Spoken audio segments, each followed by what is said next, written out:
Every afternoon, Thomas the Tank Engine puffs along his branch line with Annie and Clarabelle. First, they pass the watermill. Next, they come to a big farm. Then, they can see a bridge with a village nestled either side of it. This is a special place. Whenever children hear Thomas coming along, they stand on the bridge waving until he is out of sight. One day, Thomas was running late. He had stopped at the signal before the bridge to talk to some new children. Henry the Green Engine too. Hurry up, Thomas, called Percy when the signal dropped. If you're late, the Fat Controller may get a new engine to replace you. He would never do that, thought Thomas, but he was worried. Next day, Thomas hurried along the line. Just ahead was a goods yard.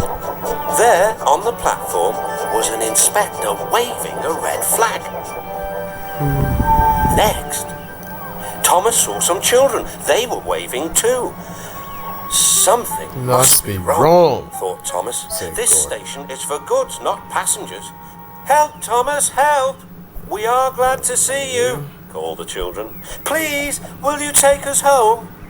The station master explained to Thomas's driver that the school bus had broken down and that all the parents would be worried if the children were late. Thomas waited as the children walked down from the bridge. Then he took them to the next station, where Bertie was waiting to take them home. When Thomas finished his journey, he was very late. He was worried that the Fat Controller might be cross with him. I warned Thomas, puffed Percy to James. He's been late one time too many. He'll be in trouble now. Gordon, why, he said. But next morning, the Fat Controller was nowhere to be seen.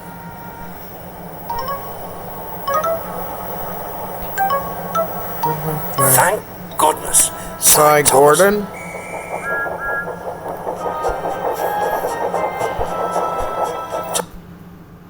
Gordon will have it later. He was spinning. No, Gordon.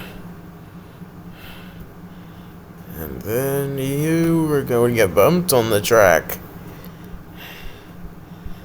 Yeah.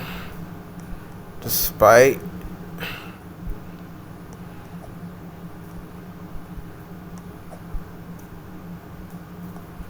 Gordon is not driving yet. I'm far. Okay. Gordon, you're okay. Just where a hot stretch bended back on their rails. Good? Okay. There. Thomas knows every part of his branch line, but just ahead was a stretch where the hot sun had bent the rails on the track. Careful, Thomas, Gordon, called his driver, but it was too late. That's done it, said his driver. We shan't get any further today. But what about my passengers? Don't worry, they'll be looked after, replied his driver.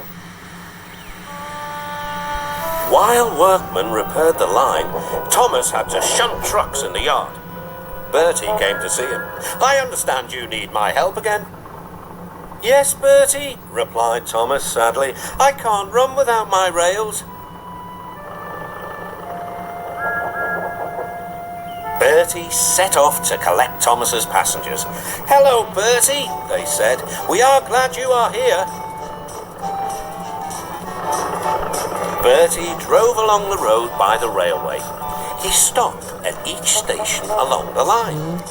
Sometimes he stopped between stations to let people off closer to their homes. Thomas felt miserable. I've lost my passengers. They like Bertie better than me. The Fat Controller arrived. Your branch line is repaired. I'm going to change your timetable so that you and Bertie can work together more.